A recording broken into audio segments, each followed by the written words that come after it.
Today we've got a good old cartoon mom hair.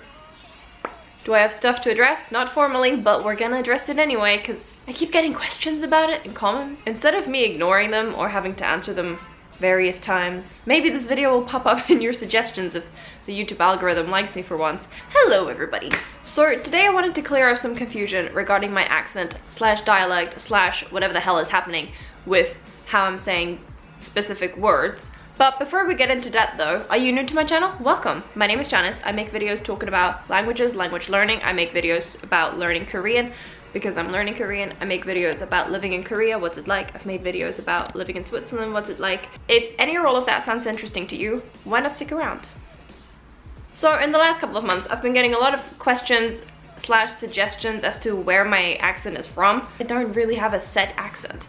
I grew up in Switzerland until I was 11, and then I moved to Spain. I went to an international school there. I never really had one accent to like grasp onto and hold on to whilst I was learning English. I was surrounded by a lot of different accents, and learning English in a surrounding where there's a lot of different accents, your accent gets kind of muddled. Whereas my grandma, when she was 18 years old, she went to the UK and she learned UK British English, and so now when she speaks English, she has this very, very overly British accent. I find it very endearing, but I never had that happen to me because I was surrounded by so many different accents. Normally, whatever you hear first is what like you kind of latch onto and you're like, this is the correct one for me. However, with me, because like I have been watching American TV shows, but also British TV shows, I have been all over the place with my interest in my accent hearing. I never really had the chance to latch onto anything, so yeah. At first, I remember having a very strong American accent because that's what I had heard most of from like TV shows,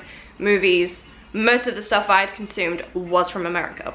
I think at that point I had quite a bit of an American accent, and a lot of the British kids in my class, or even just in my school, were deciding that that's a bad thing and that I shouldn't speak like that because I'm not American. And so I was like, cool, so I'm just gonna adjust to them and learn British English. So I focused my attention on that instead of on school. Learned British English, which is like, it's not that different, but I feel like right now my accent is something. I kind of forced myself to learn British English to be able to adjust and adhere to them and to their tastes.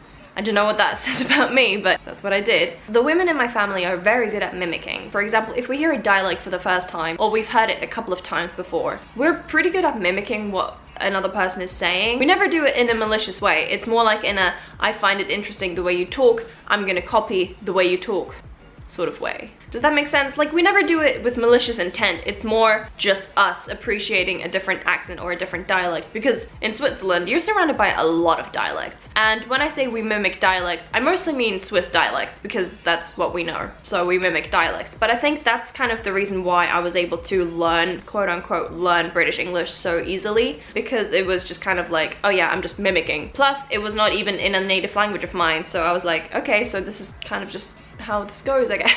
I've had people question me whether or not I actually am from Switzerland and if I'm telling the truth, and I'm like, why would I lie and say that I'm from a really boring country? Why wouldn't I like say, yes, I'm from Britain, or I'm from, I don't know, South Africa, or I'm from New Zealand? Much more interesting places. But no, why would I lie? The thing with the quote unquote talent of being able to mimic accents and dialects, or even just way of speech, is that I can switch pretty easily between American and British English. To some people, British English sounds very luxurious, whereas American English doesn't really sound like anything at all. But I feel like, you know, like switching between the two of them can be really fun, but also very confusing for people. As I said in my little channel intro, I'm currently living in Korea. Koreans learn English mostly with American teachers, so a lot of them will have an American accent. There are some cases where people will go overseas and study there. I've had conversations with Koreans with a very strong Australian accent. One person had a very strong Irish accent. I find it very fun to speak to people with different accents. Most people in Korea will learn with an American teacher, and so they have a very American way of speaking English. The thing is, if I speak in British English or whatever mishmash I kind of have, they tend to not understand, and that's why whenever I speak to somebody in Korea in English, I'm using mostly American. It gets very confusing for some people. If I'm speaking American English to this one person, I turn to my friend and I'm speaking in British English because they're like, wait, what? Where are you from? And that's when I have to explain my entire life story. My accent always depends on the person that I'm talking to. If I'm talking to somebody from America, I will most likely have an American accent. If I'm speaking to somebody from Britain or the UK, I will have a British accent.